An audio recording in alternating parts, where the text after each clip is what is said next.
দীপা নয়, ইরাই আমাকে বিষ খাইয়েছিল। জ্ঞান ফিরতেই মুখ খুলল সূর্য। হ্যাঁ বন্ধুরা, আমরা এমনটাই দেখতে পাবো অনুরাগের 6 ধারাবাহিকের আগামী পর্বগুলোতে।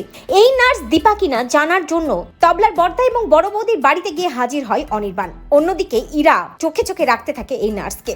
তবে যতই চালাকি করুক না কেন ইরা আর অনির্বাণ, দীপার পাল্টা চালে ইরা আর অনির্বাণ কুপকাত হয়ে যায়। অর্থাৎ দীপা সঠিক সময়ে হাজির হয়ে অনির্বাণের থোতা মুখ ভোতা করে দেয়। কিন্তু এটা যে দীপার চাল বুঝতে পারে অনির্বাণ আর ইরা, তাই তারা প্ল্যান করে যে এবার সূর্যকে শেষ করেই তাদেরকে পালিয়ে যেতে হবে, আর ওই পেন ড্রাইভটা অন্যভাবে তাদেরকে খুঁজতে হবে। তবে ডক্টর সূর্য সেনগুপ্ত স্মৃতি ফিরলেই মুখ খুলবে, তাই সবার আগে সূর্যকে শেষ করতে হবে।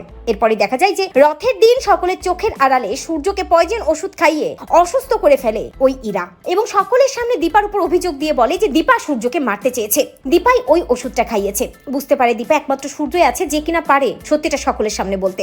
এরপরে দেখা যায় পুলিশ আসে সেনগুপ্ত বাড়িতে। পুলিশ জানায় যতক্ষণ পর্যন্ত সূর্যের জ্ঞান না ফিরছে, সূর্য নিজে না বলছে যে কি হয়েছিল তার সাথে, ততক্ষণ পর্যন্ত তারা কিছুতেই কাউকে অ্যারেস্ট করতে পারবে না। এরপরে দেখা যায় সূর্য হসপিটালে থাকে। পুলিশ সেখানে গিয়ে হাজির হয় এবং জ্ঞান ফিরতে সূর্যর কাছে জানতে চায় যে কি হয়েছিল তার সাথে। সূর্য কিছুক্ষণ চুপ করে থাকে এবং সূর্য সবকিছু মনে পড়ে। সূর্য চিৎকার করে পুলিশকে জানায় যে দীপা নয়, ইরাই তাকে বিষ খাইয়েছিল। তো বন্ধুরা, তোমরা এটাই চাও তো যে এভাবেই যেন স্মৃতি ফিরতেই মুখ খুলে সূর্য ফেসে যায় ইরা? কমেন্ট করে জানাতে ভুলো না।